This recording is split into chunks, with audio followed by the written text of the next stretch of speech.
Question number 44 दोस्तों, अब question number 44 पे ध्यान लगे जाइए। क्वेश्चन नंबर 44 है द डिस्टिंग्विश्ड विजिटर्स, प्रतिष्ठित है ना, visitors said that he had great pleasure to be with us for some times. उनको हमारे साथ है ना कुछ समय से रहने में बहुत अच्छा लगा। That the pleasure was all the greater, और भी अच्छा लगा, because his visit afforded him an opportunity to study the working, ध्यान दीजिए यहाँ पे इस पॉइंट पे, the working of an institution of such immense as ours. As का यूज किया जाता है दोस्तों किसके लिए? कंपैरिजन के लिए, है ना। अब कंपैरिजन किस चीज़ का हो रहा है यहाँ पे कह रहा है कि किस चीज़ का? Opportunity to study the working of an institution of such immense. The working of an institution, एक इंस्टीट्यूशन में काम करने को, है ना, कंपैरिजन कर रहा है हमारे से नहीं होगा, क्या होगा? हमारे इंस्टीट्यूशन में काम करने से, मतलब जो हमारा इंस्टीट्यूशन है उनमें काम करने की जो, है ना, मतलब एक साथ कह सकते हैं वर्क प्रोफाइल से हो रहा है हमारे इंस्टीट्यूशन के। तो अब ध्यान दीजिए कंपैरिजन किस चीज़ का हो रहा है? वर्किंग कंडीशन की या वर्किंग का, है ना। तो ध्यान दीजिए, तो यहाँ पे with the working of hours होना चाहिए। The working of hours, hours का मतलब ये समझो कि आवर करके कुछ और लिखा होगा यहाँ पे, आवर इंस्टीट्यूशन हो सकता है ना। इसको उसी फॉर्म में लिख देते हैं, आवर इंस्टीट्यूशन, चाहे ये लिखो चाहे आवर्स लिख दो, एस लग जाएगा, तो इसका मतलब ही होता है कि ये इसमें इंक्लूडेड है, इंस्टीट्यूशन इसके में इंक्लूडेड है। अब क्यों, कैसे, इसको इससे लिखने से भी कंप्लीट क्यों माना जाता है, ये मैं आपको जब प्रोनाउन पढ़ाऊँगा तो डिटेल्स में बताऊँगा, अभी फ़िलहाल यही समझिए। तो इसको क्या लिखेंगे, किस चीज़ से एज करके यूज किया, यानी कंपैरिजन हो रहा है, तो कंपैरिजन सेम टाइप के चीज़ों में होता है ना। तो द वर्किंग ऑफ होना चाहिए। अब द वर्किंग ऑफ नहीं लिख करके हम क्या करते हैं, देखिए आपको बताऊं, एक रूल है कि अगर कोई नाउन सेंटेंस में यूज किया गया है, अगर वही नाउन सेम उसी सेंटेंस में दोबारा यूज करने हैं, तो वो नाउन ना यूज करके प्रोनाउन यूज करते हैं उसी की जगह पे। जैसे मान लीजिए कि राम एक डॉक्टर है, वह बहुत अमीर है। अगर मान लीजिए राम बहुत अमीर है, तो राम को हम वह लिखते हैं ना, कि Ram is a doctor and he लिखते हैं, फिर से दोबारा राम नहीं लिखते हैं, उसके जगह पे उसका प्रोनाउन यूज किया जाता है। इसीलिए the working of an institution नहीं लिखा जाएगा, यहाँ पे क्या लिखा जाएगा? द वर्किंग ऑफ आवर्स के जगह पे हम लिख सकते हैं कि दैट ऑफ। अब इसका कंपैरिजन के लिए सिंगुलर है ना, वर्किंग सिंगुलर है, तो दैट ऑफ आवर्स यूज किया जाएगा। अंडरस्टूड, ये लिखा जाएगा कंपैरिजन के लिए। देखो समझाने में थोड़ा टाइम लग रहा है, वहाँ पे तो 2 सेकंड का काम होता है, ज़्यादा से ज़्यादा प्रैक्टिस कर लोगे आप तो वहाँ पे समझ जाओगे। अब आप इसको रूल में कहीं पे अगर लिखना चाहते हो तो करके लिख सकते हो कि दैट ऑफ या फिर दोज ऑफ का यूज़ करते हैं कंपैरिजन के सेंस में। सेम टाइप की चीज़ों के कंपैरिजन के लिए दैट ऑफ या दोज ऑफ का यूज़ करते हैं। दोज ऑफ होता है दोस्तों जब प्लूरल कंपैरिजन हो, और दैट ऑफ जब होता है तब जब सिंगुलर कंपैरिजन हो। अब इसको और एक एग्जांपल के थ्रू मैं बताता हूँ, है ना, रफ कर देता हूँ इसको। अगर आपको नोट डाउन करना होगा तो आप पॉज करके इसको लिख लेना, नोट डाउन कर लेना। अब ये आपको बहुत बेसिक से समझाता हूँ छोटे एग्जांपल्स में, क्योंकि आपको रूल समझाना है ना। ये तो पूरी कहानी बस ऐसे ही दे दिया है आपको कंफ्यूज करने के लिए, इतनी बड़ा सेंटेंस। एक्चुअली में एक एग्ज़ाम में आया हुआ है, कौन से एग्ज़ाम में आया हुआ है? सीडीएस में आया है। सीडीएस में ऐसे क्वेश्चंस दिए जाते हैं। देखिए जब कहते हैं ना कि the beauty of our college, सुंदरता मतलब our college is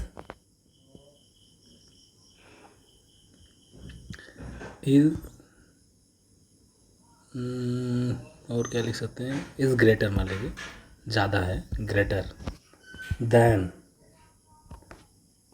yours. Yours का मतलब क्या है? जिस चीज़ के बारे में पहले बात किया जा रहा है हमारे, तो यही चीज़ के बारे में तुम्हारे बात किया जाएगा। हमारे कॉलेज, तो योर्स का मतलब यहाँ पे है दोस्तों योर कॉलेज। अंडरस्टूड, ये इसका ये मीनिंग ही है योर्स, इसी को शॉर्ट में हम योर्स लिखते हैं। क्यों, कैसे, ये नाउन, जो प्रोनाउन आपको पढ़ाऊँगा तो उसमें काफ़ी डिटेल्स में बताऊँगा। अब मान लीजिए कि एक कंपैरिजन किया जा रहा है दैन करके, यहाँ पे एज लिखा है, मैंने दैन लिख दिया है, दोनों कंपैरिजन के लिए यूज होते हैं तो उसमें आप कन्फ्यूज मत होइएगा। तो यहाँ पे योर्स यूज किया गया है, ये सही है कंपैरिजन। योर्स का मतलब क्या है, योर कॉलेज। कंपैरिजन क्या हमारे कॉलेज और तुम्हारे कॉलेज की हो रही है, नहीं, कंपैरिजन उसके ब्यूटी की हो रही है। जैसे यहाँ पे वर्किंग की कंपैरिजन हो रही है, इंस्टीट्यूशन की नहीं हो रही है, इंस्टीट्यूशन की नहीं है, उसके वर्किंग की हो रही है। तो ध्यान दीजिए, जब यहाँ पे इस नाउन की कंपैरिजन, इसकी कंपैरिजन हो रही है, तो यहाँ पे भी हम क्या लिखेंगे, द ब्यूटी ऑफ योर्स लिख लो, या फिर योर कॉलेज, योर्स लिखोगे तो वही मीनिंग होता है। अब ब्यूटी हम दोबारा ना लिख करके ही, हम द ब्यूटी एक नाउन है, एक उसी सेंटेंस में नाउन से दोबारा लिखने से बचने के लिए हम यहाँ पे क्या यूज कर देते हैं, उसी का प्रोनाउन। उसका प्रोनाउन क्या हो जाएगा, दैट। अब यहाँ पे मान लीजिए रहता है कि the students of our college, है ना, या द बिल्डिंग्स, जो प्लूरल होता है, मान लीजिए जब प्लूरल होता है तो यहाँ पे दोज ऑफ यूज हो जाता है। तो समझ में आ गया, दैट ऑफ और दोज ऑफ का यूज़ किया जाता है सेम टाइप्स की कंपैरिजन को शो करने के लिए। Understood guys? मेरे ख्याल से आपको बहुत ही अच्छे बेहतरीन तरीके से समझ में आया होगा। रफ कर देते हैं। देखिए, मैं आंसर बता करके आगे निकल सकता हूँ, आगे बढ़ सकता हूँ कि इसमें ये गलती है, ये नहीं, लेकिन वो गलती है तो क्यों है और कैसे सेंटेंस में उसको हम यूज़ करते हैं, ये चीज़ें, मतलब मैं आपको यहाँ पे सोल्यूशन कराने नहीं आया हूँ, कॉन्सेप्ट सिखाने आया हूँ कि इसके पीछे का कॉन्सेप्ट क्या है। तो ध्यान दीजिए, यहाँ पे as that of ours use किया जाएगा दोस्तों, ये यूज होगा, ये गलती है। चलिए क्वेश्चन नंबर 45 में मैं ये पढ़ा रहा था, बट रिकॉर्डिंग वाला बंद हो गया था, रिकॉर्ड ही नहीं हो रहा था, है ना। और मेरे को लगा यार टाइम इतना हो गया, देखा तो कोई रिकॉर्ड ही नहीं हुआ है, तो फिर से एक बार समझा देता हूँ आपको, इसको रफ कर देता हूँ।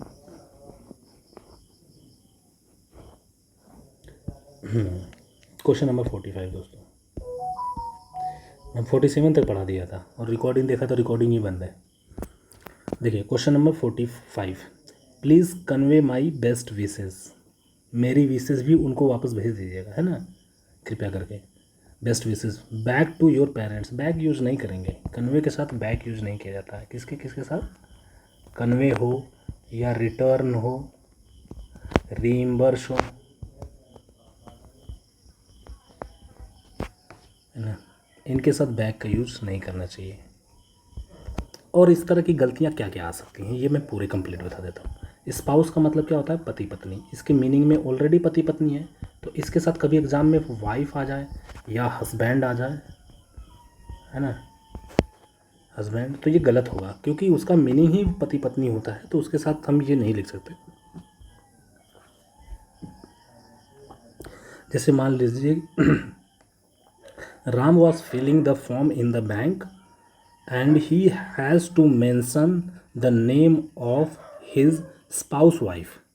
अब स्पाउस और वाइफ दोनों लिख दिया हमने, उसको सिर्फ क्या लिखना चाहिए, he has to mention, है ना, the name of his spouse।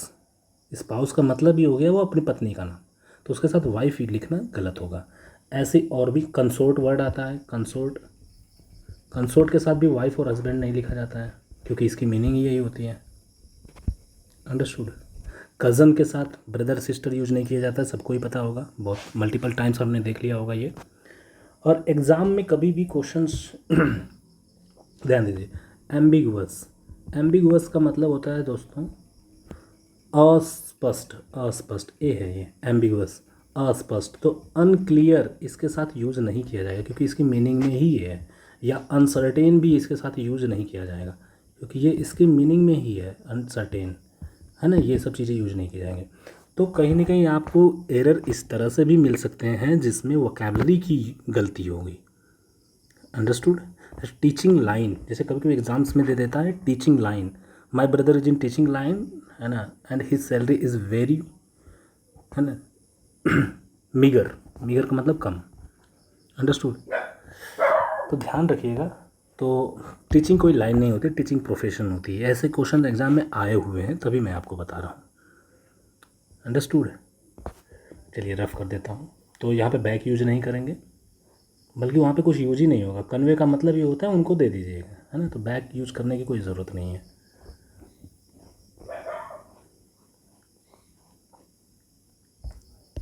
Next question number 46, the call of seas have always found an echo in me. इसे ध्यान दीजिए, मैंने आपको एक रूल बताया था पहले भी, नाउन फिर कोई प्रेपोजिशन आ जाए और फिर यहाँ पे कुछ भी लिखा हो उससे फ़र्क नहीं पड़ता है, वर्ब जो यूज की जाएगी वो इस नाउन के पहले के अकॉर्डिंग यूज की जाएगी, अकॉर्डिंग टू नाउन यूज की जाएगी। इसके पहले ये प्लूरल हो सिंगुलर हो कुछ फ़र्क नहीं पड़ता, जो इसमें वर्ब यूज होगी ध्यान दीजिएगा वो पहले वाले नाउन के अकॉर्डिंग होगी। द कॉल क्या है, सिंगुलर है, कॉल क्या है, सिंगुलर नाउन है। और हैव यूज किया यहाँ पे, द कॉल ऑफ सीज, यहाँ पे सीज लिखा है ना, तो मतलब समुद्रों की, है ना, समुद्रों की गरजाहट या समुद्रों का पुकार या है ना बुलावा, ऐसे कुछ भी कह सकते हैं। तो हैव नहीं होगा, क्या होगा तो दोस्तों, क्योंकि कॉल क्या सिंगुलर है तो हैज़ का यूज करेंगे, has always found an echo in में। Next question 47, hardly I had left home for Mumbai, मुश्किल से ही मुंबई के लिए निकला था, when my son who is settled in Kolkata arrived without any prior information, है ना, मुश्किल से ही मैं मुंबई के लिए निकला था कि मेरा बेटा जो कोलकाता में सेटल्ड है पहुंच गया मेरा बिना मेरे को है ना पूर्व अनुमान, क्या बोलते हैं यार, प्रायर इन्फॉर्मेशन का मतलब कि बिना इन्फॉर्मेशन दिए ही वहाँ पहुँच गया। शुद्ध हिंदी मेरी थोड़ी खराब ही है, इतनी बहुत अच्छी नहीं है, बट आप इंग्लिश टू इंग्लिश में मेरे को बोल लोगे तो मैं एक वर्ड के 10 मीनिंग बता दूंगा। देखिए दोस्तों, तो इसमें हमें क्या ढूंढना है, एरर। तो एक रूल आपको बताता हूँ, है ना, काफ़ी बार पहले भी बताया हूँ मैंने कहा ना कि एग्ज़ाम में एक सिंगल क्वेश्चन भी बाहर नहीं जाएगा, इतना मैं आपकी प्रैक्टिस करा दूंगा। कभी एग्ज़ाम अगर में ध्यान देना, हार्डली से स्टार्ट होता है सेंटेंस या हार्डली यूज किया गया है, ज़रूरी नहीं है कि स्टार्ट हो इसी से, हार्डली, स्कार्सली, ये ऐसे एडवर्ब हैं, इनके साथ व्हेन का यूज किया जाता है। किसका यूज किया जाता है, व्हेन का, इसके साथ भी व्हेन का यूज किया जाता है। फिर एक दूसरा सेंटेंस, ये कंजक्शन है, ध्यान देना, व्हेन। इसी तरह से नो सूनर अगर आए, एक मिनट, नो सूनर के साथ दैन का यूज किया जाता है, फिर दूसरा सेंटेंस लिखा जाता है, ध्यान दीजिएगा। इसी तरह से ध्यान दीजिएगा इन तीनों में, और एक और, not only but also, not only के साथ बट ऑल्सो आता है। एक गलती तो इनकी ये हो सकती है दोस्तों कि ये पेयर गलत दे रखे हो, ऑल्सो सिर्फ यहाँ पे बट दे देगा तो गलती है, नो सूनर देन THAN होता है, यहाँ पे THEN दे देता है एग्जाम में तो गलत हो जाएगा, वैन की जगह दैन दे देगा, तो मतलब एक गलती तो इनके पेयर कंजक्शन की वजह से भी हो सकती है। दूसरी गलती होती है, ये दो सेंटेंसों को जोड़ते हैं, सेंटेंस 1 और सेंटेंस 2, तो ये जो कंजक्शन के बाद जो सेंटेंस होगा ये तो सिंपल होगा, सिंपल फॉर्म में होगा। ये पहला वाला जो होगा सेंटेंस जो एक इनके साथ यू स्टार्ट जो हुआ है, हार्डली, स्कार्सली, जो स्टार्टिंग में आ जाते हैं, तो ये इन्वर्जन के साथ होगा। क्या होगा, ये इन्वर्जन फॉर्म में होगा। इन्वर्जन फॉर्म का मतलब क्या होता है दोस्तों, ये मैं बताता हूँ आपको। इसका मतलब होता है कि हेल्पिंग वर्ब पहले आ जाएगी, सब्जेक्ट बाद में आएगी, फिर मेन वर्ब वगैरह होगी। इसको बोलते हैं पार्शियल इन्वर्जन, समझ में आया, तो ये पार्शियल इन्वर्जन लगेगा इसमें। तो इस सेंटेंस में हार्डली आई हैड नहीं होगा, क्या होगा, हैड पहले आएगा, तो इसको लिखेंगे हैड आई, ये रफ कर सकते हो आप इनको। वैन यहाँ पे करेक्ट है, यहाँ पे देन होता तो ये गलती हो जाती है ना, ये वैन करेक्ट है। गलती क्या है, इसमें ये गलती है, इन्हें यहाँ पे ये गलती है, यहाँ पे ये गलती है। क्वेश्चन नंबर 48 समझ गया आप लोगों ने। Next question number 48, now it can be easily said, ये बहुत आसानी से कहा जा सकता है, that the population of this city is greater, अभी मैंने बताया ना, greater than any other city, किसी भी दूसरे सिटी से ज़्यादा है पॉपुलेशन, नहीं, किसी भी दूसरे सिटी के पॉपुलेशन से ज़्यादा है इस सिटी की पॉपुलेशन। तो मैंने बताया था ना कि कंपैरिजन के लिए, सेम टाइप्स के कंपैरिजन के लिए दैट ऑफ या दोज ऑफ यूज़ करते हैं। तो ये द पॉपुलेशन क्या है, सिंगुलर है, इसी का कंपैरिजन किया जा रहा है, तो दैट ऑफ यूज करेंगे। अगर ये प्लूरल होता, जो कि मैंने आप लोगों को यहाँ पे बताया था, अब यहाँ पे ही मैंने पूरा देन वाला भी सिस्टम यहाँ पे लिख दिया था, आपको यहाँ पे लिखा था ना कि देन वाला, देन में कैसे करते हैं, क्योंकि दोनों एज हो चाहे देन हो, दोनों ही कंपैरिजन के लिए यूज होंगे, तो दोनों में कॉन्सेप्ट तो सेम ही टाइप का यूज होगा। अंडरस्टूड? तो ये चीज़ें ध्यान रखिएगा। तो यहाँ पे गलती क्या है, 48 में दैट ऑफ यूज किया जाए, कहाँ पे, यहाँ पे, देन के बाद। नेक्स्ट क्वेश्चन नंबर 49, इसको मैं रफ कर देता हूँ। Next question number 45, sorry 49, it is difficult to explain, बहुत डिफ़िकल्ट है एक्सप्लेन करना, why did Rajagopalachari resigned from the Congress in 1940। देखिए इसमें गलती है दोस्तों,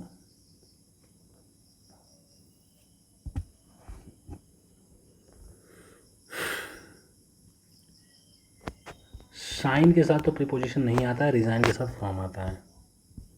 चलिए वो तो मैं ऐसे ही इन्फॉर्मेशन बता दिया, रिज़ाइन से शाइन याद आ गया मेरे को। तो इसमें गलती क्या हो सकती है, it is difficult to explain, सही है, सेंटेंस पहला। दूसरा सेंटेंस है why did Rajagopalachari resign from the Congress in 1940, लेकिन WH वर्ड कहाँ पे, बीच में है, ये किसका काम कर रहा है तब, कंजक्शन का। जब बीच में है, दो चीज़ों को जोड़ने का काम कर रहा है, यानी कंजक्शन का। अब जब कोई WH वर्ड कंजक्शन की तरह यूज है, तो इसके बाद वाला जो सेंटेंस होता है दोस्तों, वो सिंपल फॉर्म में होता है, मतलब कि सब्जेक्ट आएगा, फिर हेल्पिंग वर्ब अगर होगा तो हेल्पिंग वर्ब, नहीं तो मेन वर्ब, मतलब वर्ब सीधे कह दो, वर्ब और ऑब्जेक्ट। अब वर्ब में का मतलब अगर ये दो भागों में बटा है, तो हेल्पिंग वर्ब मेन वर्ब तो वो लिख देंगे, अदरवाइज सिर्फ वर्ब लिखेंगे। तो इसमें ध्यान दीजिएगा, वाई के बाद ही डिड यूज कर दिया, मैंने कहा क्या, WH वर्ड के बाद सब्जेक्ट आएगा, तो यहाँ पे राजगोपालचारी पहले आएगा, तो यहाँ पे क्या होगा, ये गलती है। नेक्स्ट है question number 50, the boss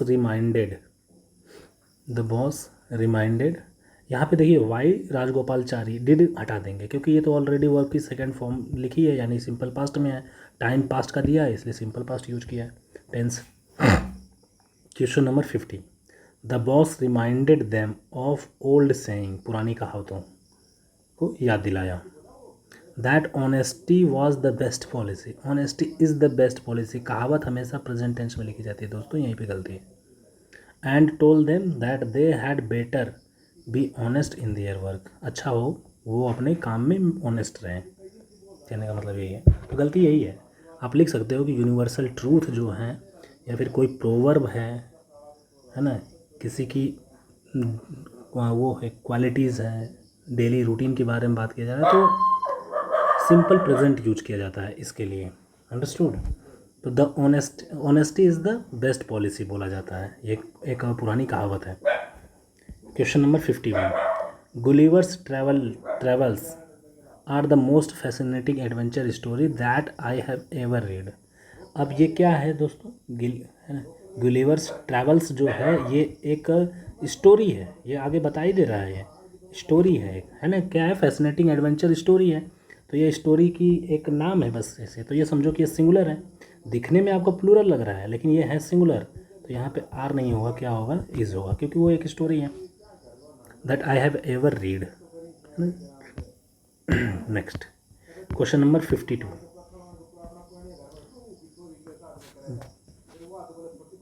the teenager reassured his father at the station, don't worry dad, I will pull on very nicely at the hostel। एक चीज़ ध्यान दीजिएगा इसमें 52 में ये बोल रहा है कि टीनेजर्स जो है, टीनेजर्स ने अपने पिताजी को एश्योर किया, रीएश्योर का मतलब होता है आश्वासन देना, है ना, रीएश्योर किया स्टेशन पे कि चिंता मत करो, मैं, है ना, बहुत अच्छे से काम करूँगा या बहुत अच्छे से हॉस्टल में रहूँगा, यही बात बोल रहे हैं ना। तो एक चीज़ ध्यान दो आपकी, पुल ऑन का मतलब तो दोस्तों यहाँ पे कोई मीनिंग नहीं बनती है। Pull on your socks up मतलब रेडी होना होता है। कैरी ऑन यूज करते हैं, है ना, कैरी ऑन मतलब सब ठीक ठाक रहेगा, कैरी ऑन यूज करेंगे। I will carry on very nicely, मैं ठीक से रहूँगा या ठीक से काम करूँगी या चीज़ें एग्जीक्यूट ठीक से करूँगा at the hostel. Next question number 53, the way he is behaving in I will soon spill the beans I am afraid. तो ध्यान देना, the way he is behaving नहीं होगा, ही बिहेव्स होता है, बिहेव्स। या तो ही बिहेव्स यूज करो या कंटिन्यूस में यूज करना भी चाहते हो तो ही इज़ बिहेविंग होगा, ही इज़ बिहेविंग। इन का यूज़ अननेसेसरी कर रखा है यहाँ पे, बिहेविंग इन का कोई मतलब ही नहीं है यहाँ पे, ही इज़ बिहेव। वैसे भी हम जब किसी की एक्टिविटीज़ जो आदत में होती है, जैसे बिहेव करना, कोई बिलोंग, मैंने कुछ आप लोगों को वर्ब बताए होंगे, आपको फिर से बता देता हूँ। वर्ब ऑफ सेंसेशन है ना, वर्ब ऑफ पोजीशन, पोजीशन का मतलब कि जैसे कि रखने के सेंस में, हैव हो गया, बिलोंग हो गया, पोजेस हो गया, इनको आईएनजी फॉर्म में नहीं लिखते हैं। इसी तरह से फीलिंग्स वाले, फील हो गया, थिंक जैसे मुझको लगता है, आई एम कंसीडरिंग नहीं होगा, आई कंसीडर, कंसीडर हो गया, एज्यूम हो गया, एज्यूम, सीम्स यूज करते हैं, सीम, तो सीमिंग यूज नहीं करते हैं। एक और वर्ड इसी में आता है, याद आएगा तो बताऊंगा। इनको भी आईएनजी फॉर्म में यूज नहीं करते हैं। इसी तरह फीलिंग्स की, है ना, लव हो गया, 1 मिनट, लव हो गया, हेट हो गया, लाइक हो गया, अंडर, लाइक, वांट हो गया, है ना, इनको भी आईएनजी में, I am wanting, I am loving, ये थोड़ा लिखना सही नहीं होगा, है ना, जो इनके एक्चुअल मीनिंग है उसके सेंस में इसको आईएनजी फॉर्म में नहीं लिखा जाता। आईएनजी फॉर्म का यहाँ पे मतलब ये नहीं है कि आईएनजी फॉर्म में नहीं लिखा, आईएनजी फॉर्म का मतलब है कि प्रेजेंट कंटिन्यूअस में नहीं लिखा जाएगा, present continuous tense. ING form तो प्रेजेंट पार्टिसिपल से भी बनती है। चलिए क्वेश्चन नंबर 54, ये इसमें ए में गलती है। ए में गलती क्या है कि the way he is behaving हो सकता है या द वे ही बिहेव्स, है ना। स्पिल द बीन्स का मतलब होता है दोस्तों खुलासा कर देना। कहते हैं ना कि यार मुझे तो डर लगता है जिस हिसाब से वो बिहेव करता है, हम बोलते भी क्या, जिस हिसाब से वो बिहेव करता है वो बहुत जल्दी ही, है ना, सीक्रेट्स बता देगा सबको। वही कहने का मतलब है इसका। आप क्या कहते हैं, जैसे वो बिहेव करता है, यानी प्रेजेंट इंडेफिनिट हिंदी में भी बोलते हैं ना। या अगर ये टेम्परेरी एक्शन है तो हम कह सकते हैं कि ये भी कि जैसे वो बिहेव कर रहा है, फिर भी इनका यूज़ यहाँ पे अननेसेसरी है, इनका कोई यूज ही नहीं होगा, बिहेव के साथ इन यूज ही नहीं होता, तो यहाँ पे अननेसेसरी यूज कर रखा है, तो गलती आपकी ये होगी। Question number 54, most of developing countries, ज़्यादातर developing countries find it difficult to cope up with the problems created by sudden impact on technological progress. Technological progress के प्रभाव से जो अचानक, है ना, अचानक प्रभाव से जो प्रॉब्लम क्रिएट हुई है ना, ज़्यादातर कंट्री उससे है ना, उससे डील नहीं कर पाती। कोप अप विद नहीं होता, कोप विद होता है, अंडरस्टूड गए। कोप अप विद का यूज़, एक मिनट, कोप अप विद ही होता है, कोप अप नहीं होता है। हम, हाँ सही है, कोप अप विद लिख लीजिए आप, इसका मतलब होता है ये प्रॉब्लम से डील करने के लिए यही यूज़ किया जाता है, कोप अप विद। क्या कर सकते हैं, डील विद ट्रबल या प्रॉब्लम्स, प्रॉब्लम में लिख लीजिए इजी वर्ड, अंडरस्टूड, ये इसका मीनिंग सेम है, ये सही है दोस्तों। Created by the sudden impact of technological progress. यार एक मिनट, मेरे को रीएश्योर करने दीजिए थोड़ा सा। हाँ दोस्तों, ये गलत है ना। कोप विद होता है, ओनली कोप विद, सॉरी, है ना। ये मेरे को थोड़ा सा एश्योर्ड मैं नहीं था इसमें। कोप विद का मतलब होता है डील विद या मैनेज विद। आप लिख सकते हो इजी वर्ड मैनेज, कोई चीज़ मैनेज करना, manage with the problems, understood. तो ये आपका यूज़ यहाँ पे अननेसेसरी किया है, कोई उसकी ज़रूरत नहीं। नेक्स्ट क्वेश्चन नंबर, ये आपको फ्रेजल वर्ब्स पढ़ाऊँगा मैं, है ना। थोड़ा मेरे को भी रिवाइज हो जाएगा फिर से। मैंने 250 से ज़्यादा फ्रेजल वर्ब्स याद किए थे जब मैं प्रिपरेशन कर रहा था, धीरे धीरे कन्फ्यूज होने लगा हूँ अभी। चलिए ठीक है। Next 55, people blamed him for, people blamed him for being a coward person, a coward person, a coward। Coward जो वर्ड होता है दोस्तों, ये जो होता है नाउन होता है, और पर्सन एक नाउन है। नाउन से पहले तो एडजेक्टिव यूज किया जाता है, understood. Blamed him for being a coward, सिर्फ लिख लो, सही है अ कावर्ड, क्योंकि ये अगर नाउन है तो हम नाउन के बाद पर्सन लिखने की कोई ज़रूरत ही नहीं है ना। ये दोबारा, क्योंकि इसका मतलब ही होता है, जैसे मैंने बताया था, कज़न का मतलब ही होता है चचेरा भाई बहन, स्पाउस का मतलब ही वाइफ और हस्बैंड होता है ना। इसी तरह कावर्ड का मीनिंग ही होता है डरपोक व्यक्ति। वो लड़का लड़की दोनों में से कोई हो सकता है, बट इसका मतलब ये होता है डरपोक व्यक्ति। तो व्यक्ति के लिए फिर से पर्सन लिखने की कोई ज़रूरत नहीं है, तो इसको पर्सन को डिलीट कर देंगे, अंडरस्टूड। पर्सन लिखना चाहते हो तो ये कावर्ड नहीं होगा, फिर क्या होगा, अब कावर्डली, मतलब गलती वहीं पे है। आप चाहे इसको ऐसे लिख लो, मतलब कावर्ड को आप इस तरह से, है ना,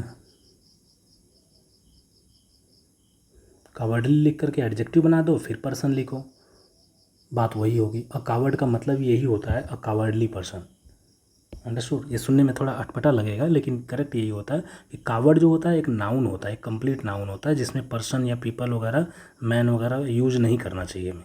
कावर्ड मैन भी गलत होता है। चलिए रफ कर दूँ इसको।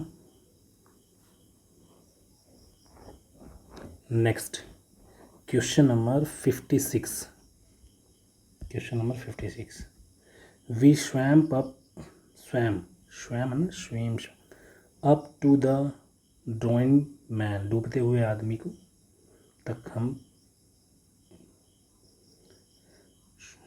तैरे, caught hold of his clothes, caught hold, held of his clothes before he could go down again and pulled him out safe to the shore। इसमें तो गलती नहीं है, before he could go down again, वो दोबारा नीचे की तरफ जाए, है ना, एंड पुल्ड हिम आउट, उसको हमने बाहर निकाला, सेफ टू द शोर मतलब किनारे पे, सुरक्षित किनारे पे निकाला।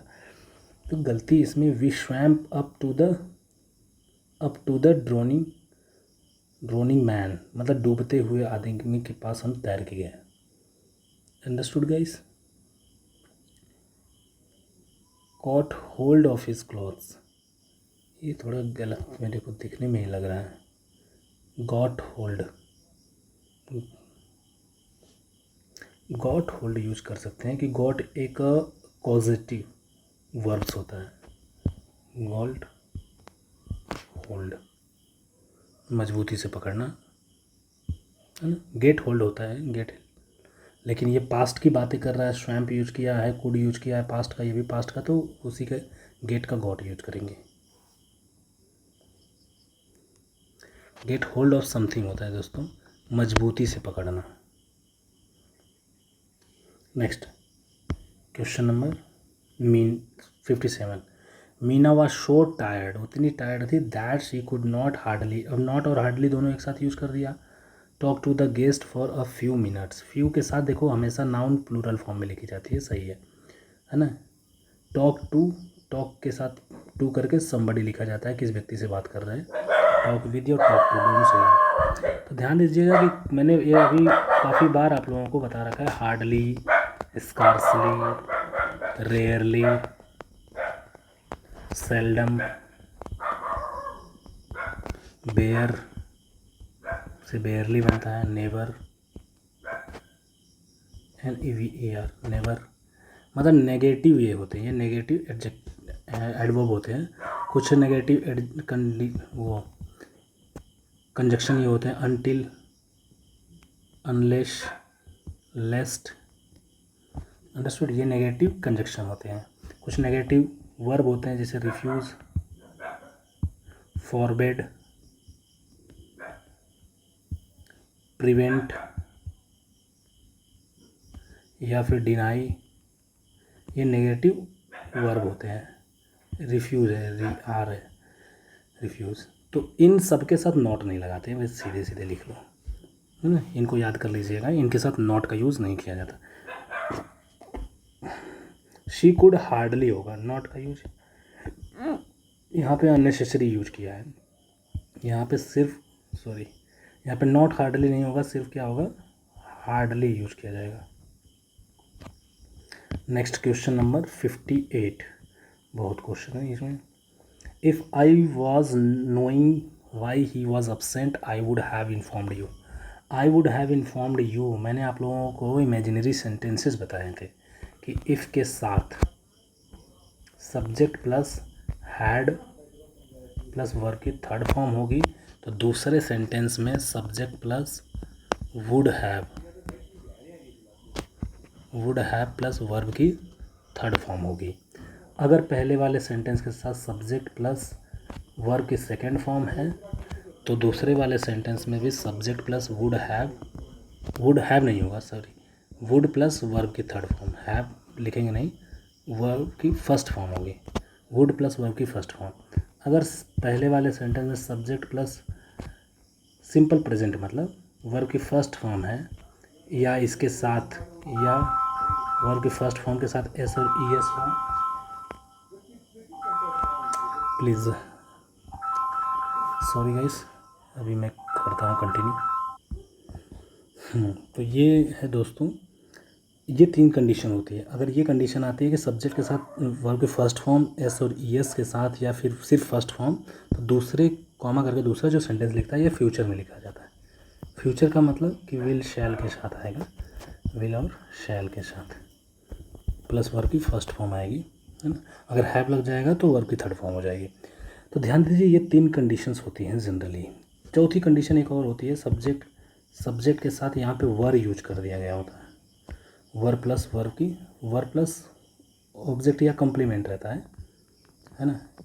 इसमें क्या होता है कि इंसान एक इमेजिन करता है एक सिचुएशन को, कि काश मैं प्राइम मिनिस्टर होता, अगर मैं प्राइम मिनिस्टर होता, है ना, मेरी इच्छा है कि मैं प्राइम मिनिस्टर होता, ऐसे मतलब सेंटेंसेस को वो इमेजिन करता है। तो मैं ये कर देता, पाकिस्तान पर अटैक कर देता। तो ऐसे सेंटेंस को हम इंग्लिश में सब्जेक्ट कुछ भी होगा, चाहे सिंगुलर हो चाहे वो प्लूरल हो, सबके साथ वर आएगा। तो ऐसे टाइप के सेंटेंस में यहाँ पे भी वुड हैव प्लस वर्ब की थर्ड फॉर्म भी करेक्ट होती है, वुड प्लस वर्ब की फर्स्ट फॉर्म भी करेक्ट होती है, दोनों सही होती हैं। ध्यान देना है ज़्यादा इस सब को, इसको और इनको, इनके साथ इस पे ध्यान नहीं देना है। ये तो वुड हैव प्लस वर्ब की थर्ड फॉर्म आया, चाहे वुड प्लस वर्ब की फर्स्ट फॉर्म है, दोनों सही है। यहाँ पे इमेजिनेशन के लिए वर यूज किया जाता है अगर ये सब्जेक्ट सिंगुलर है तो। ये 4 कंडीशन बनती हैं इमेजिनरी सेंटेंस में। इसके अलावा भी थोड़ी बहुत इधर बनती है, वो एकदम डिटेल से मैं जब कंडीशनल सेंटेंस पढ़ाऊँगा तो इसमें इमेजिनरी सेंटेंस आएगा, तो उसमें ये चीज़ें काफ़ी डिटेल्स में पढ़ाऊँगा। अब एक हर क्वेश्चन पे पूरी की पूरी चैप्टर तो नहीं ख़त्म कर सकता ना, बट मैं फिर भी फास्ट और जल्दी करने की कोशिश करता हूँ, क्योंकि ये स्पेशली मेरा सीरीज़ वही लोग देखेंगे इतनी ज़्यादा, मतलब पूरा शुरू से लास्ट तक, जिनके एग्ज़ाम्स आ रहे होंगे, जिनको रिवीजन करना होगा, चाहे वो किसी चीज़ का भी पेपर हो, NDA का हो, CDS का हो, एयरफोर्स नेवी का हो। Understood guys. सीखने के लिए तो ये वो लोग देखें ज़्यादा सही होगा जो पहले मेरे चैप्टर वाइज चीज़ें पढ़ चुके हों। चैप्टर वाइज में क्या है, आपको कॉन्सेप्ट पढ़ लिए हो तो ये आप प्रैक्टिस टाइम पे उसको रिमाइंड होता रहेगा, रिवाइज होता रहेगा। तो इसमें गलती क्या है, देखिए, आई वॉज नोइंग, है ना, वाई ही वॉज absent। पहली बात, नो को आईएनजी फॉर्म में तो लिखते ही नहीं है ना, आई नो उसमें उसी में आ जाता है कि आईएनजी फॉर्म में नहीं लिखा जाता है इन चीज़ को, बिलोंग को, नो को, वांट को, है ना, सीम को, इनको आईएनजी फॉर्म में नहीं लिखा है। आईएनजी फॉर्म का मतलब है कंटिन्यूअस टेंस में नहीं लिखा जाता है ना। अगर ऐसे बोला जाए, अगर ऐसे लिखा जाए कि नोइंग द ट्रूथ, सच्चाई जानते हुए, knowing the truth I ignored her and get married. यहाँ पे सही है, नोइंग यहाँ पे सही है क्योंकि ये कंटिन्यूअस टेंस नहीं है, यहाँ पे प्रेजेंट पार्टिसिपल की तरह यूज है।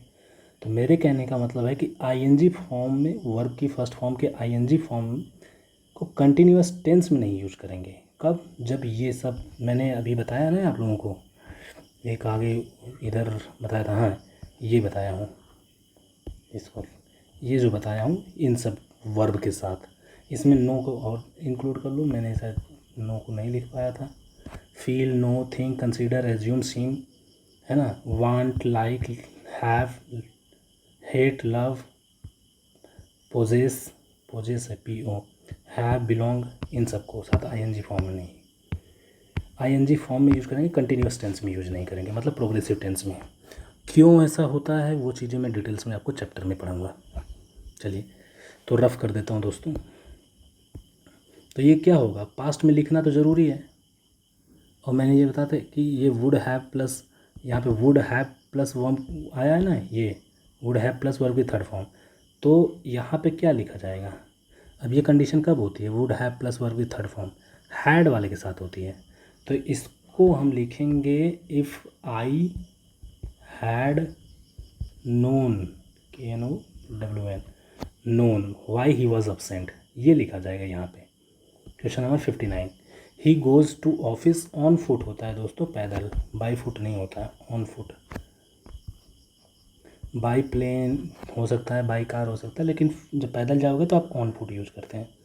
Next, the 100 rupees notes that he gave them for goods bought from them looked genuine, but later they reliably learned that the notes were all counterfeit। counterfeit मतलब नकली। देखिए 100 रुपीज़ नोट्स, कभी भी कोई noun आ जाए, noun NOUN, noun, ये noun singular भी हो सकता है, प्लूरल भी हो सकता है, इस पर ज़्यादा चीज, इसके पहले जो होगा इसके साथ S और ES नहीं यूज करेंगे, ध्यान दें। लेकिन यहाँ पे नोट्स नाउन है, अब नोट्स कितना है, 100 रुपये के हैं, 100 रुपये के काफ़ी ज़्यादा नोट्स हैं, नोट्स मतलब ज़्यादा हैं, और कितने के हैं वो, 100 रुपये के हैं, तो ये रुपीज़ नहीं होगा दोस्तों, 100 रुपी होगा। क्यों होता है, नोट एक नाउन है, नाउन के पहले एडजेक्टिव आता है, तो है तो एक्चुअली में वो नाउन, लेकिन एडजेक्टिव की तरह यूज किया गया है। तो कोई भी चीज़ें अगर एडजेक्टिव की तरह यूज की जाती हैं तो ध्यान दीजिएगा कि उसको हम कभी भी S और ES के साथ नहीं लिखेंगे, क्योंकि एडजेक्टिव कभी प्लूरल और सिंगुलर नहीं होता, वो एक ही फॉर्म में होता है, सिर्फ सिंगुलर। रफ कर दूँ इनको, थोड़ा फास्ट लग रहा होगा आप लोगों को, है ना, क्योंकि मैंने इससे पहले आप लोगों को काफ़ी ज़्यादा कॉन्सेप्ट पढ़ा दिया है, बहुत ज़्यादा, लगभग 400 क्वेश्चंस मैंने कंप्लीट करा दिए हैं। तो अब यहाँ तक आते आते आप लोग भी थोड़ा सा एक्सपर्ट हो गए होंगे, है ना। जो डायरेक्ट ही इसी को देख रहे होंगे तो मैं तो कहता हूँ कि आप पहले वाले सीरीज़ को कंप्लीट कीजिए, फिर इसको देखिए। Question number 61, the pile of books are missing. The pile क्या है, सिंगुलर है, अंडरस्टूड। अगर पाइल हम बोल रहे हैं ना बुक्स की एक कतार, तो हम तो बात पाइल की कर रहे हैं, उसके तो सिंगुलर ही है। अगर वो सिंगुलर है तो वर्ब भी कैसी यूज की जाएगी, सिंगुलर यूज की जानी चाहिए, अंडरस्टूड। तो आर के जगह पे क्या होगा, इज़ होगा। ये कब आया हुआ है, NDA 2014 में आया हुआ है। क्वेश्चन नंबर 62, ईदर ही और आई। अगर ईदर और से दो सब्जेक्ट जोड़े गए होते हैं, चाहे नीदर नॉर से, चाहे not only but also say, तो सेकेंड सब्जेक्ट के अकॉर्डिंग वर्ब यूज की जाती है। तो सेकेंड कौन है, आई के अकॉर्डिंग क्या होगा, एम होगा, आर नहीं होगा, क्या होगा, एम। लेकिन यहीं पे अगर रहे कि ही एंड आई, तब आर होगा, क्योंकि दो अलग अलग चीज़ें जोड़ी जा गई हैं एंड से, तो ये प्लूरल बन जाती हैं। और जब ये सब्जेक्ट प्लूरल बन गया तो ये वर्ब भी कैसी हो जाएगी, प्लूरल हो जाएगी। प्लूरल वर्ब क्या होता है, आर होता है, अदरवाइज एम का यूज किया जाएगा और के साथ। अंडरस्टूड। तो यहाँ पे तो एम यूज की जाएगी और ऊपर वाले में is.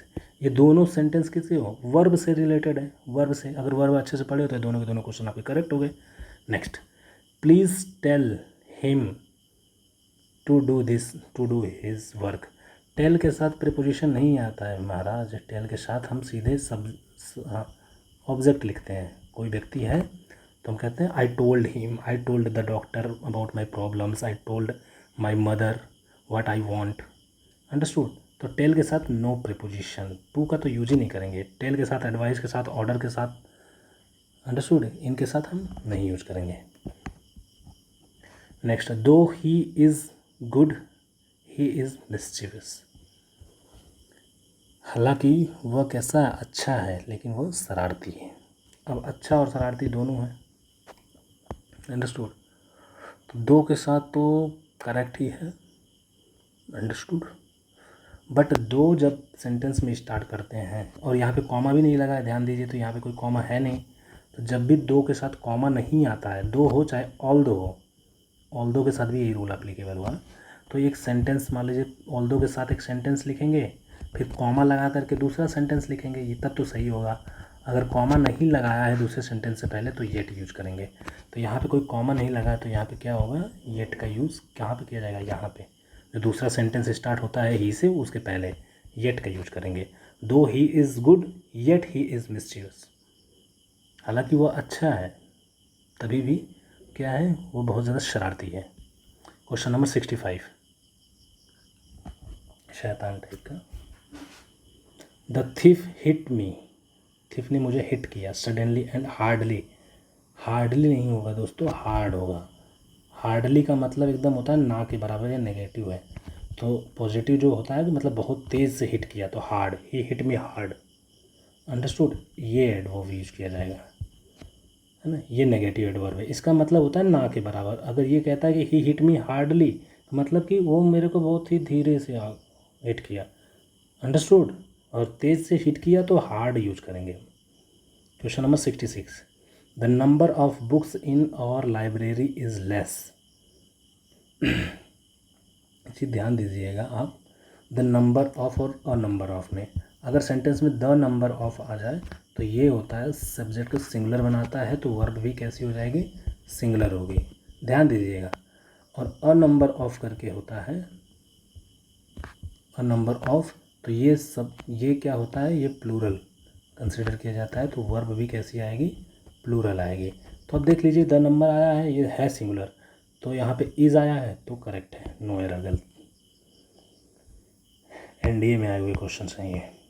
67, the general said soldiers do not fire. General ने बोला सोल्जर्स फायर मत करो, till I will give the order. ध्यान दीजिए, ये till I will give the order, will को हटाएंगे क्योंकि टिल यहाँ पे क्या है, एक कंजक्शन है। और till, until, if, suppose, when, unless, इनके साथ आने में, इनके साथ जो सेंटेंस यूज किया जाएगा उसमें फ्यूचर इंडेफिनिट का, उनके साथ देखिए, विल का, वुड का, शैल का यूज़ ही नहीं करते हैं, सीधे सीधे समझो। किसके किसके साथ, अगर टिल एक कंजक्शन के रूप में है, इफ़ एक कंजक्शन के रूप में है, सपोज एक, मतलब सपोज एक कंजक्शन के रूप में है, अनटिल एक कंजक्शन के रूप में यूज़ किया गया, या अनलेस, या फिर लेस्ट। लेस्ट में शुड आता है, ध्यान देना, विल, वुड, शैल नहीं आएगा, शुड आएगा। तो आप इसको हटा ही दो क्योंकि इसमें कोई ना कोई तो मॉडल यूज़ किया ही जाता है, तो इसके लिए एक अलग रूल होता है। तो ये इनके साथ ध्यान दीजिएगा, विल का यूज़, शैल का यूज़ और वुड का यूज़ नहीं करते हैं, अंडरस्टूड। इनके साथ वाले सेंटेंस में थोड़ा फास्ट अभी चल रहा है मेरा सीन।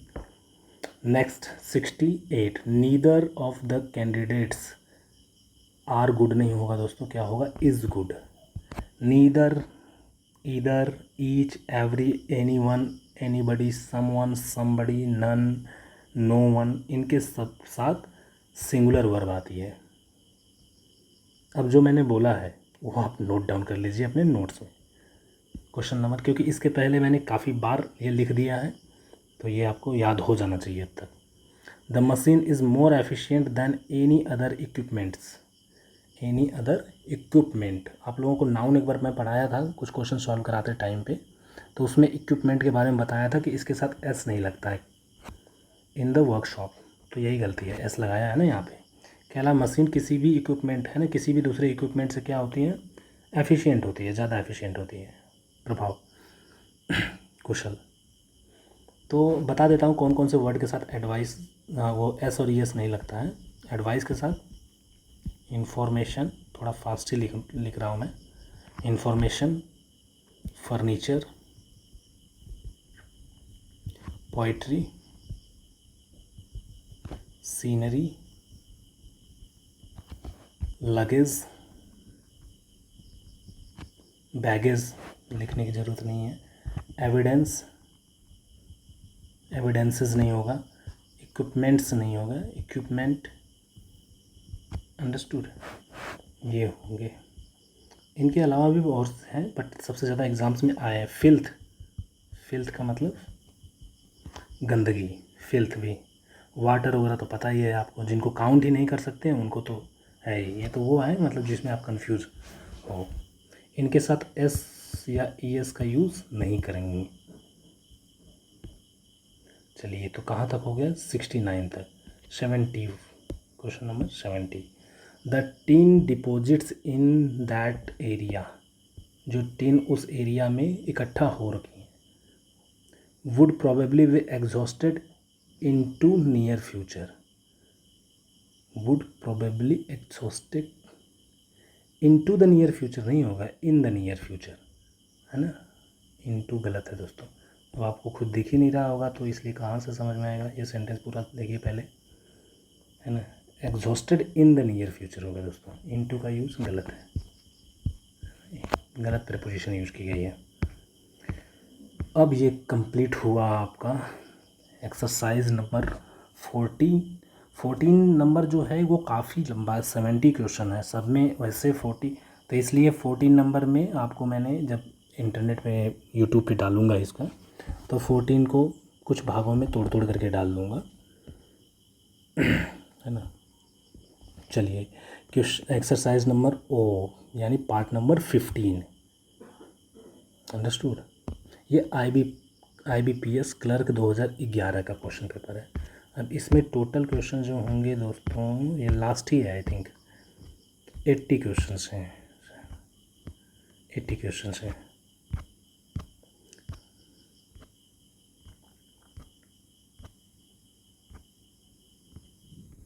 चलिए क्वेश्चन करने की कोशिश करूँगा मैं, थोड़ी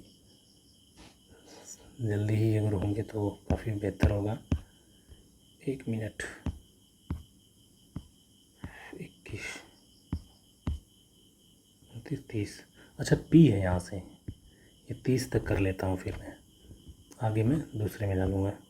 ओ का जो है 15 नंबर का है वो सिर्फ 30 है। चलिए क्वेश्चन नंबर फर्स्ट इसका देखते हैं। If you have made a mistake while filling up the form you should be informed the income tax department immediately. You should be informed नहीं होगा, you should inform. Should be informed का मतलब हो गया कि तुमको इन्फॉर्म किया जाता है, लेकिन आप क्या कह रहा है कि अगर आप है ना फॉर्म फिलअप करते हुए कोई मिस्टेक कर देते हो तो आप इनकम टैक्स डिपार्टमेंट को तुरंत ही इन्फॉर्म करोगे आप। तो ये क्या होना चाहिए, एक्टिव वॉइस। एक्टिव वॉइस में क्या होता है, शुड के साथ वर्ब की फर्स्ट फॉर्म लगती है, तो यहाँ पे शुड बी इन्फॉर्म्ड नहीं होगा, क्या होगा, शुड इन्फॉर्म, ईडी भी नहीं लगेगा इसमें। Question number 2, reading newspaper will help you, आपको हेल्प करेगा किस चीज़ में, in understand banking and business concept. In understanding होगा, इन अंडरस्टैंड नहीं होगा।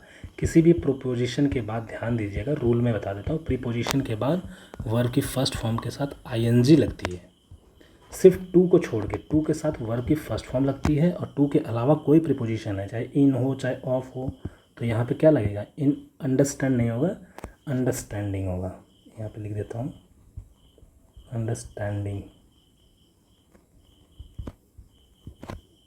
लिख लीजिएगा थोड़ा।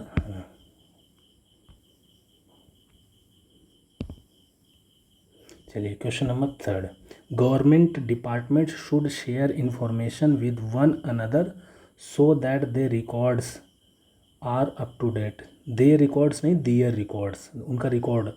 सेंटेंस का मतलब क्या है, गवर्नमेंट डिपार्टमेंट को क्या करना चाहिए, इन्फॉर्मेशन शेयर करना चाहिए एक दूसरे के साथ, ताकि उनके रिकॉर्ड्स अप टू डेट हों।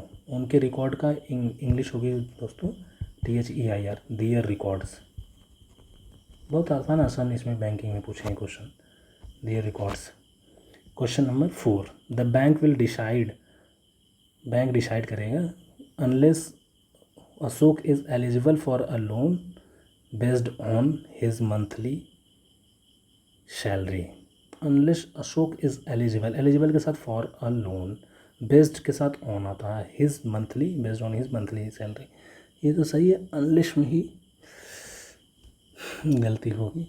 अनलेस की जगह पे देखिए, अनलेस नेगेटिव में यूज किया जाता है, तो इसके कहने का मतलब है कि बैंक है ना, अगर अशोक लोन के लिए अपनी मंथली सैलरी के आधार पे लोन के लिए एलिजिबल है, ये कौन डिसाइड करेगा, बैंक डिसाइड करेगी। तो यहाँ पे नेगेटिव तो बोला ही नहीं मैंने, इसका क्या होगा, यहाँ पे अनलेस की जगह पे इफ़ का यूज करेंगे, अनलेस नहीं आएगा क्योंकि नेगेटिव है ही नहीं। और ये कंजक्शन जो है नेगेटिव है, ये नेगेटिव फीलिंग के साथ यूज किया जाता है। नेगेटिव जैसे कि अगर तुम नहीं पढ़ोगे तो फेल हो जाओगे, ऐसे में अनलेस यू वर्क हार्ड या unless you study well you will fail in the examination.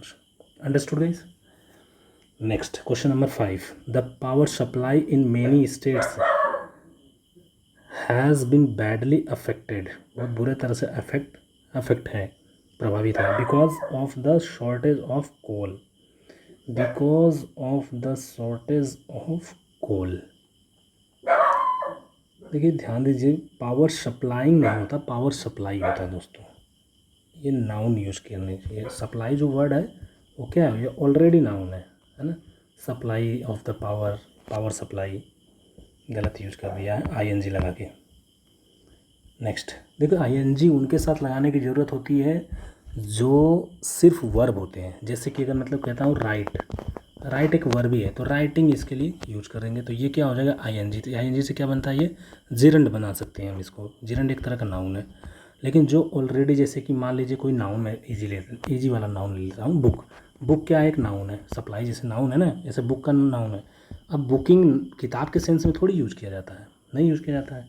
जो चीज़ ऑलरेडी नाउन है तो उसके साथ ING लगा करके क्यों नाउन बनाना, जिरंड क्यों बनाना, सब्जेक्ट के रूप में लिखा है तो जिरंड ही है समझो। अब यहाँ पे समझिए कि ये सब्जेक्ट के रूप में है ना, द पावर सप्लाई, वही सब्जेक्ट है ना, सब्जेक्ट नाउन होना चाहिए, और नाउन जब सप्लाई एक वर्ड ही नाउन है तो ING लगाने की कोई ज़रूरत ही नहीं है, अननेसेसरी गलती कर रखा है। The government has many new schemes, the government has many new schemes for people who want to start business in rural areas, who want to start business in rural areas, ये तो purely correct है। अब पहला देख लें, the government has, government singular है ना, the government has use किया है तो ये भी सही है, सिंगुलर के साथ वर्ब सिंगुलर आ गई है। मेनी, मेनी के साथ आगे जो होगा ये प्लूरल होना चाहिए। अच्छा, टू स्टार्ट बिजनेस है ना, ये बिजनेसेस लिखा है, बिजनेस तो वर्ड दोस्तों ये प्लूरल लिखा ही नहीं जाता है, ये वर्ड, ये एडवाइस, जैसे मैंने बताया था इन्फॉर्मेशन, फर्नीचर, फिल्थ, उसमें बिजनेस भी है ना, इक्विपमेंट, एविडेंस, इनके साथ ES का यूज़ नहीं करते हैं, बिजनेस ही होगा, चाहे सिंगुलर लिखो चाहे प्लूरल लिखो, दोनों में एस नहीं लगता है। नेक्स्ट, अच्छा तभी लगाया जा सकता है अगर हम इसके पहले मेनी यूज कर देते हैं, मेनी बिजनेसेस, मतलब इसका मीनिंग होता है कि डिफरेंट डिफरेंट टाइप्स के बिजनेस है ना, जैसे रियल इस्टेट का बिजनेस होता है, ज्वेलर्स का बिजनेस होता है, एजुकेशन सेक्टर में बिजनेस होता है, डिफरेंट टाइप्स के बिजनेसेस को अगर इंडिकेट करना है तो many types of businesses use कर सकते हैं, या मेनी बिजनेसेस तब करेक्ट होता है। Question number 7, the rate of interest offered by banks to customers who had savings bank account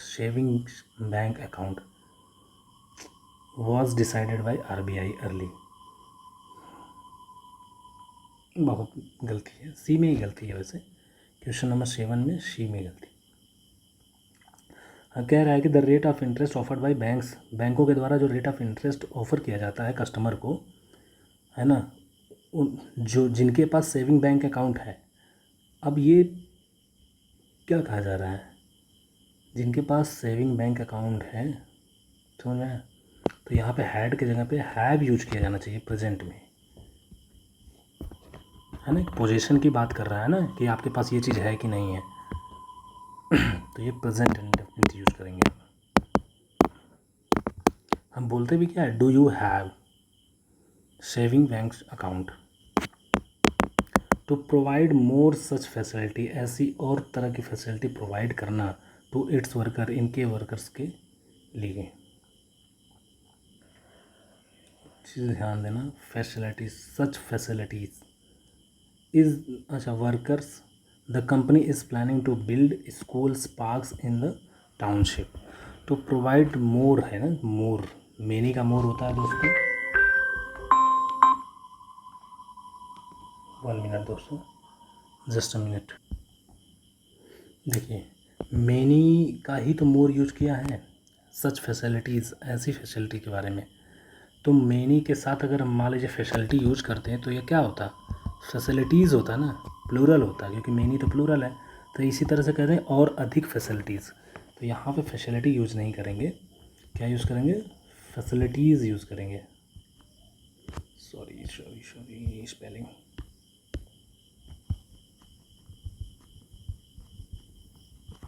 facilities. Next question number 9। Every year this IT company conducts क्या है, singular है, सब्जेक्ट क्या है, singular है, तो सही है। एवरी ईयर का मतलब हर साल कह रहा है, तो यानी प्रेजेंट इंडेफिनिट है, ये भी सही है। Conducts training programs for employees so that they learn new skills. अब हम कह रहे हैं कि इसलिए करते हैं ताकि वो अच्छी, है ना, वो मतलब कि न्यू स्किल सीख सकें। मतलब यहाँ पे क्या की जा रही है, संभावना के लिए बात की जाए ना। सो दैट के बाद हमेशा या तो मे का यूज़ करो या तो कैन का यूज़ करो। जैसे सो that they can learn new skills, या दे मे लर्न न्यू स्किल्स, ज़्यादा अप्रोप्रिएट कैन होगा, है ना, they can learn new skills, क्योंकि ये इनकी कैपेबिलिटीज़ भी इसमें झलकती है। कैपेबिलिटीज़ के लिए ये यूज़ करते हैं, पॉसिबिलिटी के लिए मे यूज़ करते हैं। थोड़ा फास्ट लग रहा होगा आप लोगों को, क्योंकि लास्ट चल रहा है ना, इसके पहले मैंने नियर अबाउट 400 से ज़्यादा क्वेश्चंस करा दिए, 450 से ऊपर। 450 क्वेश्चंस कराने के बाद यहाँ तक तो काफ़ी हो ही जाएगा। मतलब इतनी बार चीज़ें आपको याद हो गई होंगी, जिससे आप भी चाहोगे कि थोड़ा एक्सप्लेनेशन थोड़ा सा मिले और आगे बढ़ें सर, जल्दी जल्दी क्वेश्चंस पूरा सॉल्व कराएं। Question number 10। According to newspaper reports there is more internet users. There is नहीं होगा दोस्तों, आर होगा। मैंने कहा ना, देयर के बाद इज़ और आर में से क्या यूज करेंगे, ये डिपेंड करता है आगे आने वाले नाउन में। तो इंटरनेट यूजर्स है ना, तो there are more internet users होगा। ये पहले ही देख लें, in small towns than in metros, तो ध्यान दीजिए यही गलती है, B.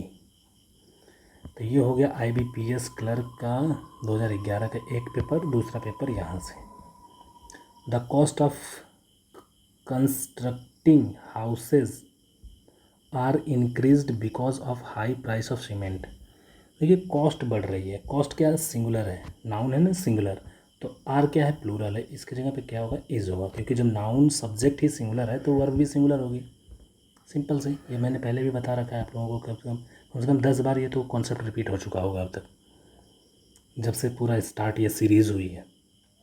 According to 12th 5-year plan, 12th 5-year plan के according India should invest $1 trillion in infrastructure projects.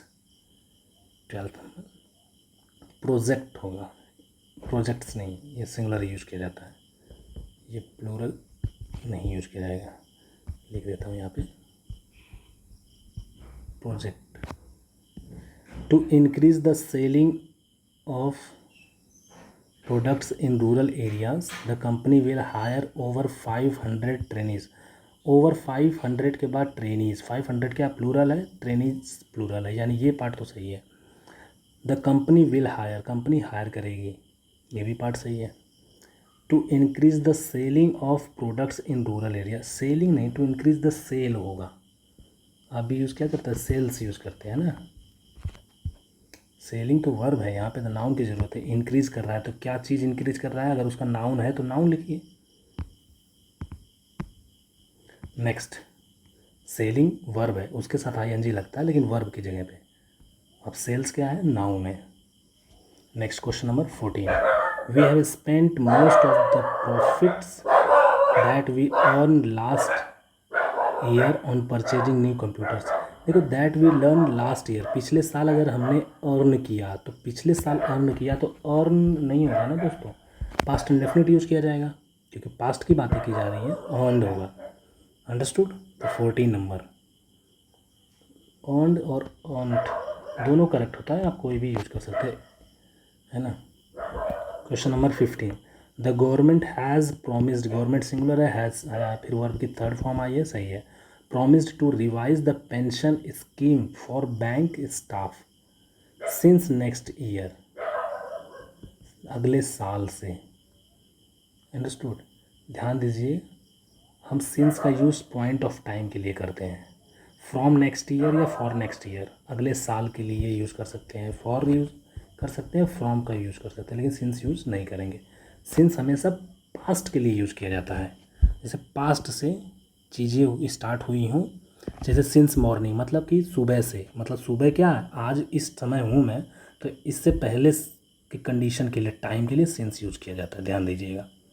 से के सेंस में यहाँ पे सिंस तो होगा ही नहीं, फ्यूचर टेंस में वैसे ही सिंस यूज नहीं किया जाता है।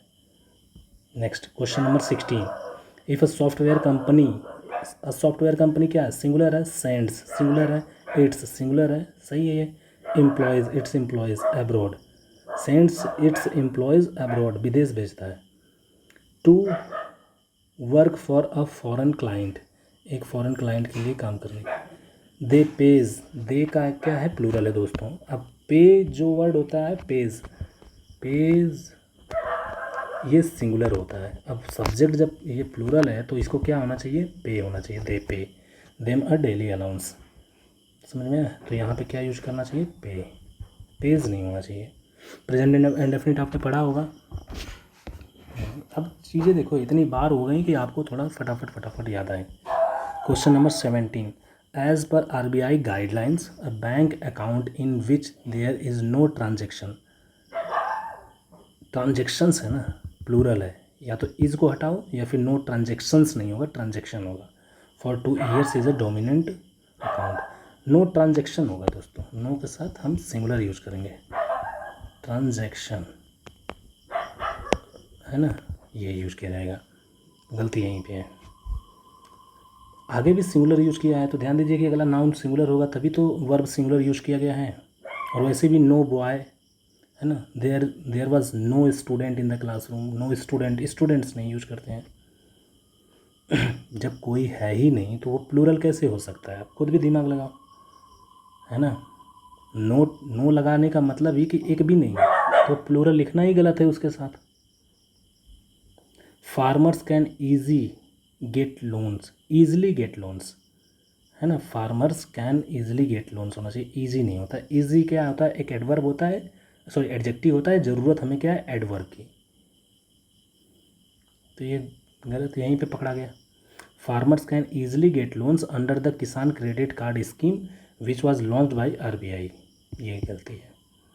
Question number 19, today there are very few tigers, tigers plural है, आर प्लूरल है, टुडे है ना, there are very few tigers left, बचे हैं, in India and many NGOs are working saving our national animal, are working to save, are working saving नहीं होगा दोस्तों, to save infinitive का यूज करेंगे। Question number 20, people are willing, इच्छुक हैं, to पे हायर टैक्सेस, ज़्यादा टैक्स पे करने को, सो दैट, ताकि the government can build, government बना सके बेटर रोड्स एंड प्रोवाइड। अब गवर्नमेंट सिंगुलर है दोस्तों, तो प्रोवाइड नहीं होगा, क्या होगा, सिंगुलर यूज किया जाएगा, provides, provides safe drinking water. Provide तो प्लूरल के लिए यूज किया जाता है, गवर्नमेंट सिंगुलर है। यहाँ पे भी देखिए, the government has asked individuals, government singular है तभी तो हैज़ आया है, हैज़ सिंगुलर होता है, has asked individuals with income, with income of over with income of over 10 lakh to electronic file tax returns for the year 2011-2012, something which was optional till last। देखिए, the government has asked individual, हर कोई से, individual से पूछा government ने, with income over 10 lakh से, जिसके पास income ज़्यादा है, electronic file tax returns. Electronic file नहीं होगा, लेकिन फाइल करना क्या है, एक वर्ब है, ये वर्ब है, वर्ब को एडवर्ब मॉडिफाई करती है, तो इलेक्ट्रॉनिक नहीं होगा दोस्तों, इलेक्ट्रॉनिकली होगा, इलेक्ट्रॉनिकली एल वाई लगेगा तभी ये एडवर्ब बनेगा, गलती ये है। Electronically file tax returns for the year 2011-12, something which was optional till last year, ऐसा कुछ जो कि पिछले साल तक क्या था, ऑप्शनल था, वैकल्पिक था।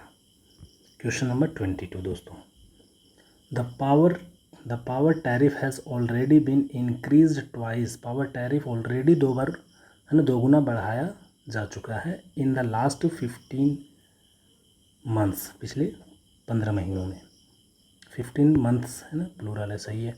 The electricity board had also levied additional monthly charges to consumers। ये चीज़ ध्यान दीजिए, 22 नंबर में लेवी जो होता है ना, किसी पे टैक्स लगाना होता है ना, किसी पे एक्स्ट्रा चार्जेस लगाना होता है, इसके साथ प्रीपोजिशन ऑन आता है दोस्तों, टू नहीं आता है, टू का यूज़ नहीं किया यहाँ पे, to customer, on customer, consumers, on consumers होगा। नेक्स्ट, डिस्पाइट के साथ ऑफ नहीं आता है मेरे भाई, डिस्पाइट का मीनिंग ही होता है इन स्पाइट ऑफ, तो इसके मीनिंग में ऑफ ऑलरेडी है। इसी तरह से कंप्राइज का मीनिंग भी होता है कंसिस्ट ऑफ, तो इसके मीनिंग में ऑफ ऑलरेडी है, अंडरस्टूड। तो इनके साथ कभी भी ध्यान दीजिएगा प्रेपोजिशन यूज नहीं होती है, इनके गलत है। Despite curfew in some areas, कुछ एरियाज़ में कर्फ्यू के बावजूद, माइनर कम्युनल इंसिडेंट्स, छोटे कम्युनल इंसिडेंट्स वर रिपोर्ट किए गए थे from different areas of world city के दूसरे है ना, विभिन्न भागों से, विभिन्न क्षेत्रों से। चलिए question number 24, this comes at a time when fund allocation is been doubled, has been doubled हो जाएगा दोस्तों, इज़ के साथ बीन यूज नहीं करते, बीइंग यूज कर देते हैं भले, तो हैज़ बीन है ना, fund allocation has been doubled, fund allocation दुगना हो चुका है। Question number 25, as the prison will get an, as एक कंजक्शन की तरह आया है तो विल का यूज ही नहीं करेंगे यहाँ पे, ऐसे ही गलत, आगे पढ़ने की ज़रूरत नहीं है, पूरा सेंटेंस मैंने आपको बताया है। एज सून एज हो या एज हो, मतलब एज आ जाए या फिर एज सून एज आ जाए, या इफ़ हो, अनटिल हो, या अनलेस हो,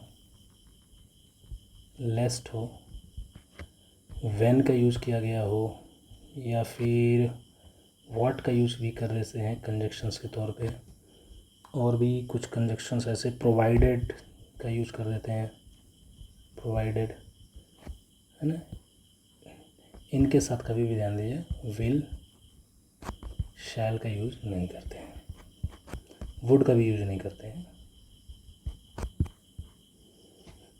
लिख सकते हो आप।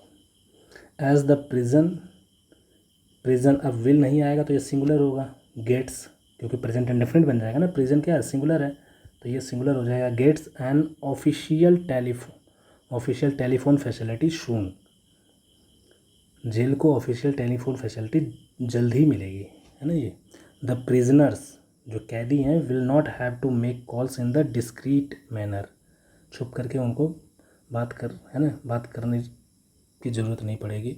Through the smuggled mobile phone, smuggling के द्वारा जो मोबाइल फ़ोन आया उनसे, उनके थ्रू। छोड़िए नहीं इतना जल्दी, पहली ही गलती है ये। Question number 26, the areas was plunged into darkness. The area 26 number है। The area was plunged into darkness, पूरे एरिया में क्या हो गई, अंधेरा हो गया है। मिड अ वेव, मिड का मतलब बीच, mid a wave of cheering and shouting, शोर शराबे के बीच में। मिड नहीं होगा, मिस्ट होगा, है ना। एमिस्ट, एमिस्ट ये होता है ना। मिड का मतलब तो होता है रास्ते के बीच में, उसके लिए मिड यूज करते हैं। एमिस्ट यूज करते हैं कोई एक्शन हो, कोई लोग हों उनके बीच में, या कोई दो एक्शन हो रहा हो उनके बीच में, जैसे चीयरिंग एंड शाउटिंग स्लोगन्स के बीच में, तो एमिस्ट यूज करते हैं दोस्तों। Slogans like save the earth. जितना मैंने अभी तक पढ़ाया है आप लोगों को, 400-450 क्वेश्चन, अगर इतना आपने कंप्लीट कर लिया है, डेफिनेटली बता रहा हूँ, you will be mastered in finding out errors in the sentence. इसी तरह मैं जब पूरा वोकैबलरी ख़त्म कर दूंगा, आपकी बहुत तगड़ी वोकैबलरी हो जाएगी, किसी भी एग्ज़ाम में उससे बाहर नहीं जाएगा। क्वेश्चन नंबर 27 देखिए, द पोल कंटेस्टेंट्स, प्लूरल है, अप्रोच्ड, पास में आए, द कमीशन कंप्लेनिंग, कमीशन के पास आए, कंप्लेनिंग दैट होर्डिंग्स, जो होर्डिंग्स है, violated the code of conduct and influenced public perception. Hoardings क्या कर रही है, कोड ऑफ कंडक्ट को वायलेट कर रही है, मतलब उल्लंघन कर रही है, और violate, hoardings violated the code of conduct and influence कर रही है, इन्फ्लुएंसिंग हो जाएगा, इन्फ्लुएंस्ड नहीं होगा, इन्फ्लुएंसिंग क्या कर रही है। हम बोल रहे हैं ना कि ये एक्शन जारी है, प्रोग्रेसिव एक्शन है ना, तो आईएनजी फॉर्म यूज करेंगे। Question number 28, the country has adequate laws but problems arise, लेकिन प्रॉब्लम उठती हैं when these are not implemented in letter and spirit. ध्यान देना, कह रहा है कि कंट्रीज में पर्याप्त रूप से लॉज हैं, लेकिन प्रॉब्लम तब होती है जब दीज आर नॉट इम्प्लीमेंटेड, ये इम्प्लीमेंट नहीं किया जाता है इन लेटर एंड स्पिरिट, मतलब किताबों पे भी और लोगों की ज़िंदगियों में भी। नो एरर, ग्रामेटिकली कोई एरर नहीं है। इन लेटर एंड स्पिरिट का मतलब एक्टिवली फॉर्म में, ईडीएम से ही है। Question number 29, the management feel, management को लगता है, feels that the employees of the organisation are है, सही है, क्योंकि एम्प्लॉयज़ प्लूरल है तो वर्ब भी प्लूरल है, सही है। आर नॉन प्रोडक्टिव, जो एम्प्लॉयज़ हैं ऑर्गेनाइजेशन के वो प्रोडक्टिव नहीं है। एंड डू नॉट, ये भी प्लूरल आया है। वांट टू वर्क हार्ड, मेहनत करना नहीं चाहते, नो एरर, इसमें भी नो एरर है। Question number 30, as for the issue of land encroachment in village is concern, as far नहीं होगा, एज फार, या हम ये कह सकते हैं एज फॉर एज यूज करें, या फिर हम मतलब सिर्फ सिंगल एज यूज नहीं कर सकते, नहीं तो उसकी मीनिंग कंडीशनल सेंटेंस में हो जाएगी गिनती। एज फॉर, चलिए देखते हैं, as for the issue of land encroachment in villages is concern, people will have to made a start from their villages by sensitizing, educating the villagers on this issue। इसी ध्यान देना दोस्तों कि as use करोगे या फिर show for will भी ज़्यादा अप्रोप्रिएट होगा। शो फॉर, जहाँ तक हम बोलते हैं ना, जहाँ तक, so for the issue of land encroachment in the village is concern, जहाँ तक है ना लैंड इंक्रोचमेंट का इशू जो गाँव में है, तो so for will be correct, as for या तो फिर एज फॉर एज यूज करो, गलती है इसी में। तो यहाँ पे दोस्तों आपके क्वेश्चन हुए कंप्लीट। अब हम एक नेक्स्ट सेशन स्टार्ट करेंगे, लास्ट 16 पार्ट नंबर 16। अब इसमें जो क्वेश्चंस बचे हुए हैं ये आपको 80 क्वेश्चंस एक ही वीडियोस में कंप्लीट करा दूंगा मैं। अब इसमें आप भी धुआं मचा दीजिएगा पूरा, मतलब लगभग इसमें जितने भी आएंगे ये तो सब के सब क्वेश्चंस ऑलरेडी कंप्लीटेड होंगे, क्योंकि बहुत कम ऐसे क्वेश्चन होंगे जिनका कॉन्सेप्ट मैंने बताया नहीं होगा, रूल्स नहीं बताए होंगे, क्योंकि इतने क्वेश्चंस मैंने इस सीरीज़ में कंप्लीट कर लिए। चलिए तब तक के लिए bye bye, take care, have a good day.